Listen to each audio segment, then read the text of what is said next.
अजी आज तो आलू के पराठे, मीठी लस्सी और बादाम का हलवा बनाया। और जिब्रान के लिए? है बाजी, वो तो मैं भूल ही गई। अब तो मैंने याद करवा दिया ना, फटाफट जाओ उसके लिए पैनकेक तैयार करो। मैं अभी लेके आई। वो आपने मैदा कितना बताया था? 2 चम्मच 2 चम्मच 2 चम्मच। हाँ हाँ।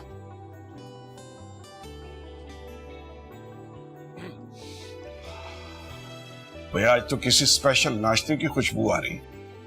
चांदी बीबी ने पंजाबी नाश्ता तैयार किया आज। वाह, इसका मतलब है कि अम्मी के पसंद का नाश्ता है।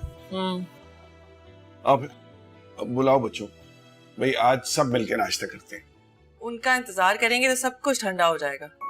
अंजू आई हुई है, सो रही है, और जब अंजू यहाँ होती है तो फिर रूना को नाश्ता करने की इजाजत नहीं होती उसके बगैर, चाहे दिन के 12 ही क्यों ना बज जाए। इसी को दोस्ती कहते हैं, और दोस्ती में मोहब्बत जताने के लिए धौंस तो जमानी पड़ती है ना।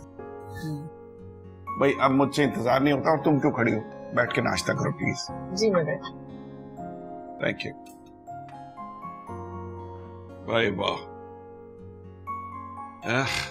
आलू का पराठा हो, मीठी लस्सी हो, वाह वाह वाह। अब मुझे याद आया, वो कल तनवीर आ रहा है पाकिस्तान अपनी फैमिली के साथ रूना को देखने।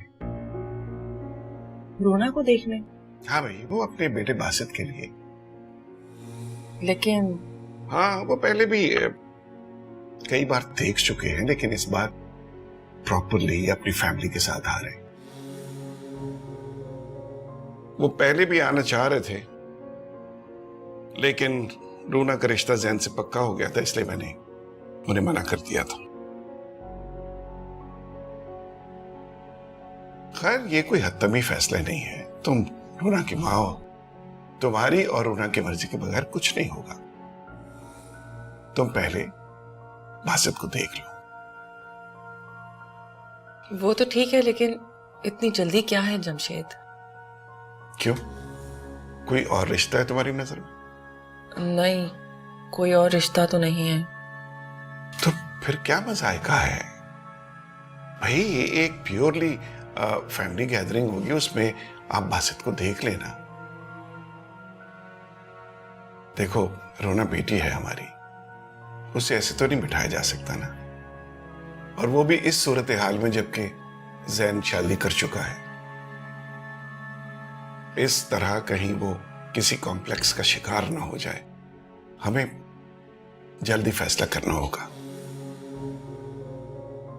कोई जल्दी करने की जरूरत नहीं है जमशेद। ज़ैन की अभी शादी नहीं हुई। क्या? तो वो क्या था, वो जो इनविटेशन थी? वो सब सही था, लेकिन ज़ैन ने वहां शादी करने से इनकार कर दिया। तो